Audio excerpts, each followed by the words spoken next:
L'article suivant de Jeffrey Sachs a été publié sur Common Dreams. Sachs est le président du réseau de solutions pour le développement durable de l'ONU et il a été conseiller spécial des secrétaires généraux de l'ONU Kofi Annan, Ban Ki-moon et Antonio Guterres. L'Amérique est un pays aux forces indéniablement vastes, technologiques, économiques et culturelles. Pourtant, son gouvernement échoue profondément envers ses propres citoyens et le monde. La victoire de Trump est très facile à comprendre. C'était un vote contre le statu quo. Reste à voir si Trump réparera, ou même tentera de réparer, ce qui afflige réellement l'Amérique. Le rejet du statu quo par l'électorat américain est écrasant. Selon Gallup, en octobre 2024, 52% des Américains ont déclaré qu'eux et leurs familles étaient dans une situation pire qu'il y a 4 ans, tandis que seulement 39% ont dit qu'ils étaient dans une meilleure situation et 9% ont dit qu'ils étaient à peu près dans la même situation. Un sondage national de NBC en septembre 2024 a révélé que 65% des Américains ont déclaré que le pays était sur la mauvaise voie, tandis que seulement 25% ont dit qu'il était sur la bonne voie. En mars 2024, selon Gallup, seulement 33% des Américains approuvaient la gestion des affaires étrangères par Joe Biden. Au cœur de la crise américaine se trouve un système politique qui ne parvient pas à représenter les véritables intérêts de l'électeur américain moyen. Le système politique a été détourné par l'argent depuis des décennies, notamment lorsque la Cour suprême des États-Unis a ouvert les vannes aux contributions de campagne illimitées. Depuis lors, la politique américaine est devenue le jouet de donateurs super riches et de lobbies à intérêt restreint, qui financent les campagnes électorales en échange de politiques favorisant des intérêts particuliers plutôt que le bien commun. 2 groupes possèdent le Congrès et la Maison-Blanche, les individus super riches et les lobbies à enjeux uniques. Le monde a regardé bouche bée alors qu'Elon Musk, la personne la plus riche du monde, et oui, un brillant entrepreneur et inventeur, a joué un rôle unique en soutenant la victoire électorale de Trump, à la fois par son immense influence médiatique et son financement. D'innombrables autres milliardaires ont contribué à la victoire de Trump. Beaucoup, mais pas tous, des donateurs ultra-riches cherchent des faveurs spéciales du système politique pour leurs entreprises ou investissements, et la plupart de ces faveurs souhaitées seront dûment accordées par le Congrès, la Maison-Blanche et les agences de régulation dirigées par la nouvelle administration. Beaucoup de ces donateurs poussent également un objectif global. De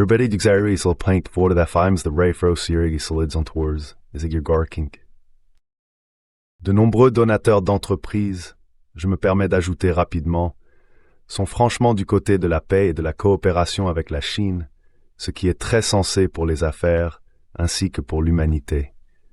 Les dirigeants d'entreprises veulent généralement la paix et des revenus, tandis que les idéologues fanatiques veulent l'hégémonie par la guerre. Il y aurait eu très peu de différence avec une victoire de Harris.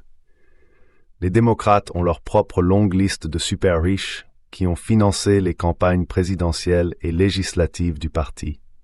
Beaucoup de ces donateurs auraient également exigé et reçu des faveurs spéciales. Les allègements fiscaux sur les revenus du capital ont été dûment accordés par le Congrès pendant des décennies, peu importe leur impact sur le déficit fédéral, qui ne cesse de croître et qui représente désormais près de 7% du PIB, et peu importe que le revenu national avant impôt des États-Unis se soit puissamment orienté vers les revenus du capital, au détriment des revenus du travail ces dernières décennies. Selon un indicateur de base, la part des revenus du travail dans le PIB a diminué d'environ 7 points de pourcentage depuis la fin de la Seconde Guerre mondiale. Alors que les revenus ont basculé du travail vers le capital, le marché boursier et la superrichesse a grimpé en flèche, avec la valorisation globale du marché boursier passant de 55% du PIB en 1985 à 200% du PIB aujourd'hui. Le deuxième groupe qui exerce une influence sur Washington est constitué de lobbies à enjeux uniques. Ces lobbies puissants incluent le complexe militaro-industriel, Wall Street, les grandes compagnies pétrolières, l'industrie des armes, les grandes entreprises pharmaceutiques, l'agro-industrie et le lobby pro-israélien. La politique américaine est bien organisée pour répondre à ses intérêts particuliers. Chaque lobby achète le soutien de comités spécifiques au Congrès et de certains dirigeants nationaux pour obtenir le contrôle de la politique publique. Les retours économiques du lobbying d'intérêts particuliers sont souvent énormes. 100 millions de dollars de financement de campagne par un groupe de pression peuvent rapporter 100 milliards de dépenses fédérales et ou d'allègements fiscaux. C'est la leçon, par exemple, du lobby israélien.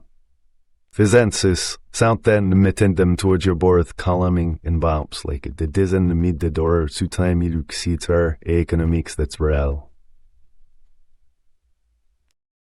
Ces lobbies d'intérêts spéciaux ne dépendent pas de l'opinion publique, ni ne s'en soucient beaucoup. Les sondages d'opinion montrent régulièrement que le public souhaite un contrôle des armes à feu, des prix des médicaments plus bas, la fin des renflouements de Wall Street, des énergies renouvelables et la paix en Ukraine et au Moyen-Orient. Au lieu de cela, les lobbyistes s'assurent que le Congrès et la Maison-Blanche continuent de fournir un accès facile aux armes de poing et aux armes d'assaut, des prix des médicaments exorbitants, des faveurs à Wall Street, plus de forages pétroliers et gaziers, des armes pour l'Ukraine et des guerres au nom d'Israël. Ces puissants lobbies sont des conspirations alimentées par l'argent contre le bien commun.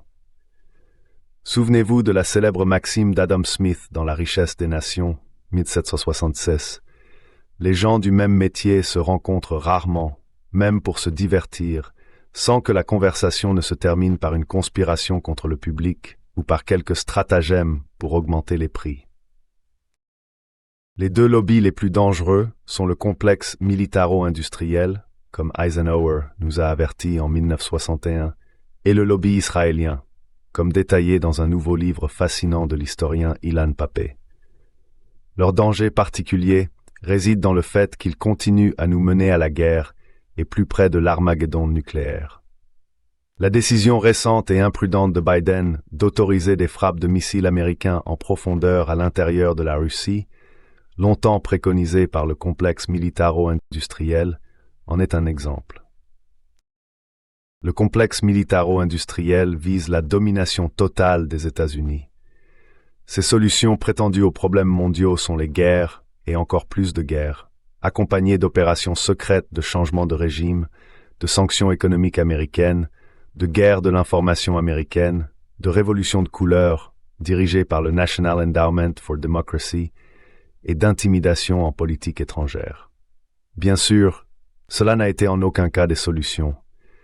Ces actions, en violation flagrante du droit international, ont considérablement accru l'insécurité des États-Unis.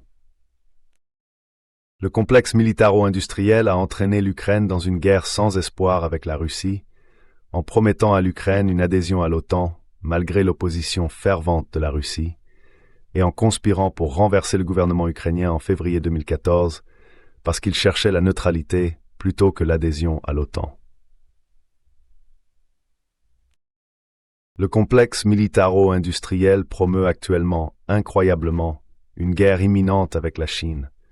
Cela impliquera bien sûr une accumulation massive et lucrative d'armes, l'objectif du complexe militaro-industriel. Pourtant, cela menacera également de déclencher la Troisième Guerre mondiale ou une défaite cataclysmique des États-Unis dans une autre guerre asiatique. Alors que le complexe militaro-industriel a attisé l'élargissement de l'OTAN et les conflits avec la Russie et la Chine, le lobby israélien a attisé les guerres en série de l'Amérique au Moyen-Orient. Benjamin Netanyahou, plus que n'importe quel président américain, a été le principal promoteur du soutien de l'Amérique aux guerres désastreuses en Irak, au Liban, en Libye, en Somalie, au Soudan et en Syrie. L'objectif de Netanyahou est de conserver les terres qu'Israël a conquises lors de la guerre de 1967, créant ce que l'on appelle le Grand Israël, et d'empêcher la création d'un État palestinien. Cette politique expansionniste, en violation du droit international, a donné naissance à des groupes militants pro-palestiniens comme le Hamas, le Hezbollah et les Houthis. La politique de longue date de Netanyahou est que les États-Unis renversent ou aident à renverser les gouvernements qui soutiennent ces groupes de résistance. Incroyablement, les néoconservateurs de Washington et le lobby israélien ont en fait uni leurs forces pour mettre en œuvre le plan désastreux de Netanyahou pour des guerres à travers le Moyen-Orient. Netanyahou était un fervent partisan de la guerre en Irak. L'ancien sergent-chef de l'armée de l'air Dennis Fritz a récemment décrit en détail le rôle important du lobby israélien dans cette guerre. Ilan Pappé a fait de même. En fait, le lobby israélien a soutenu des guerres menées ou soutenues par les États-Unis à travers le Moyen-Orient, laissant les pays ciblés en ruine et le budget américain profondément endetté. En attendant, les guerres et les réductions d'impôts pour les riches n'ont offert aucune solution aux difficultés des Américains de la classe ouvrière. Comme dans d'autres pays à revenus élevés, l'emploi dans le secteur manufacturier aux États-Unis a chuté fortement à partir des années 1980, alors que les ouvriers de la chaîne de montage étaient de plus en plus remplacés par des robots et des systèmes intelligents. Le déclin de la bataille dans la working force vers les États-Unis est significatif, et une fois de plus, a été une famine pathétique et revenu élevé. Pourtant, les travailleurs américains ont été particulièrement touchés. En plus des tendances technologiques mondiales sous-jacentes qui affectent les emplois et les salaires, les travailleurs américains ont été frappés par des décennies de politiques antisyndicales, la flambée des coûts de scolarité et de santé, et d'autres mesures anti-travailleurs. Dans les pays à revenus élevés d'Europe du Nord, la consommation sociale, soins de santé, scolarité, logement et autres services fournis par l'État, et des niveaux élevés de syndicalisation ont maintenu des niveaux de vie décents pour les travailleurs. Ce n'est pas le cas aux États-Unis. Pourtant, ce n'était pas la fin de l'histoire. La flambée des coûts des soins de santé, provoquée par les assureurs privés, et l'absence de financement public suffisant pour l'enseignement supérieur et les options en ligne à bas coût, ont créé un effet de tenaille, pressant la classe ouvrière entre des salaires en baisse ou stagnants d'un côté et des coûts d'éducation et de santé en hausse de l'autre. Ni les démocrates ni les républicains n'ont grand-chose pour aider les travailleurs. La base électorale de Trump est la classe ouvrière, mais sa base de donateurs est constituée des super riches et des lobbies. Alors que va-t-il se passer ensuite? Plus de la même chose, guerre et réduction d'impôts, ou quelque chose de nouveau et de réel pour les électeurs? La réponse supposée de Trump est une guerre commerciale avec la Chine et l'expulsion des travailleurs étrangers illégaux, combinée à de nouvelles réductions d'impôts pour les riches. En d'autres termes, plutôt que de faire face aux défis structurels pour garantir des niveaux de vie décents pour tous et d'affronter franchement le déficit budgétaire vertigineux, les réponses de Trump lors de la campagne électorale et de son premier mandat ont été de blâmer la Chine et les migrants pour les bas salaires de la classe ouvrière et les dépenses inutiles pour les déficits. Cela a bien fonctionné électoralement en 2016 et 2024, mais ne donnera pas les résultats promis pour les travailleurs à long terme. Les emplois manufacturiers ne reviendront pas en grand nombre de Chine, puisqu'ils n'y sont jamais allés en grand nombre. Les expulsions ne feront pas non plus grand-chose pour améliorer le niveau de vie des Américains moyens. Cela ne veut pas dire que de vraies solutions manquent. Elles se cachent à la vue de tous si Trump choisit de les adopter plutôt que de privilégier les groupes d'intérêts spéciaux et les intérêts de classe de ses soutiens. Si Trump opte pour de vraies solutions, il laisserait un héritage politique remarquablement positif pour les décennies à venir. La première est de tenir tête au complexe militaro-industriel. Trump peut mettre fin à la guerre en Ukraine en disant au président Poutine et au monde que l'OTAN ne s'étendra jamais à l'Ukraine. Il peut éliminer le risque de guerre avec la Chine en clarifiant que les États-Unis respectent la politique d'une seule Chine et, en tant que tels, n'interféreront pas dans les affaires internes de la Chine en envoyant des armements à Taïwan, malgré les objections de Pékin. et ne soutiendrait aucune tentative de Taïwan de faire sécession. La deuxième est de tenir tête au lobby israélien en disant à Netanyahou que les États-Unis ne combattront plus les guerres d'Israël et qu'Israël doit accepter un État de Palestine vivant en paix à côté d'Israël, comme l'exige l'ensemble de la communauté mondiale. C'est en effet le seul chemin possible vers la paix pour Israël et la Palestine, et en effet pour le Moyen-Orient. La troisième mesure consiste à combler le déficit budgétaire, en partie en réduisant les dépenses inutiles, notamment pour les guerres, des centaines de bases militaires à l'étranger inutiles et les prix exorbitants que le gouvernement paye pour les médicaments et les soins de santé, et en partie en augmentant les recettes de l'État. Simplement en appliquant les taxes existantes, en réprimant l'évasion fiscale illégale, on aurait pu récolter 625 milliards de dollars en 2021, soit environ 2,6% du PIB. Il faudrait également augmenter les recettes par la taxation des revenus du capital en forte hausse. La quatrième est une politique d'innovation, également appelée politique industrielle, qui sert le bien commun. Elon Musk et ses amis de la Silicon Valley ont réussi à innover au-delà des attentes les plus folles. Tous les honneurs à la Silicon Valley pour nous avoir apporté l'ère numérique. La capacité d'innovation de l'Amérique est vaste et robuste et suscite l'envie du monde entier. Le défi maintenant est l'innovation. Pourquoi? Musk a les yeux tournés vers Mars et au-delà. Captivant, mais il y a des milliards de personnes sur Terre qui peuvent et devraient être aidées par la révolution numérique ici et maintenant. Un objectif central de la politique industrielle de Trump devrait être de s'assurer que l'innovation sert le bien commun, y compris les pauvres, la classe ouvrière et l'environnement naturel. Les objectifs de notre nation doivent aller au-delà de la richesse et des systèmes d'armes. Comme Musk et ses collègues le savent mieux que quiconque, les nouvelles technologies numériques et d'IA peuvent inaugurer une ère d'énergie à faible coût et sans carbone, des soins de santé à faible coût, un enseignement supérieur à faible coût, une mobilité électrique à faible coût, et d'autres efficacités permises par l'IA qui peuvent augmenter le niveau de vie réel de tous les travailleurs. Dans ce processus, l'innovation devrait favoriser des emplois syndiqués de haute qualité et non l'emploi précaire qui a fait chuter les niveaux de vie et grimper l'insécurité des travailleurs. Trump et les républicains ont résisté à ces technologies par le passé. Lors de son premier mandat, Trump a laissé la Chine prendre la tête dans ces technologies à peu près sur tous les fronts. Notre objectif n'est pas d'arrêter les innovations de la Chine, mais de stimuler les nôtres.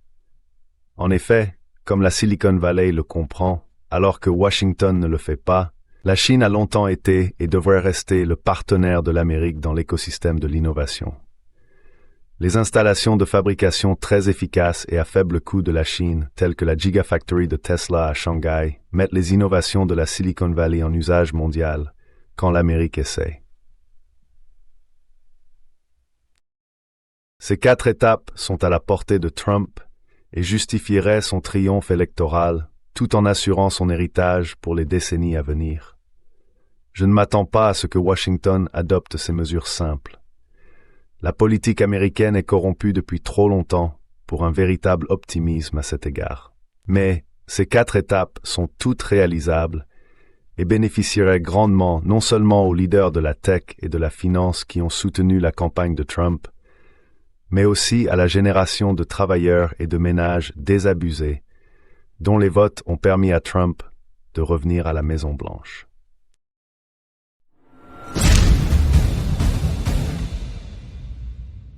Si vous appréciez Last New Traduction, veuillez envisager de nous soutenir sur Patreon. Le lien est dans la description. Merci beaucoup.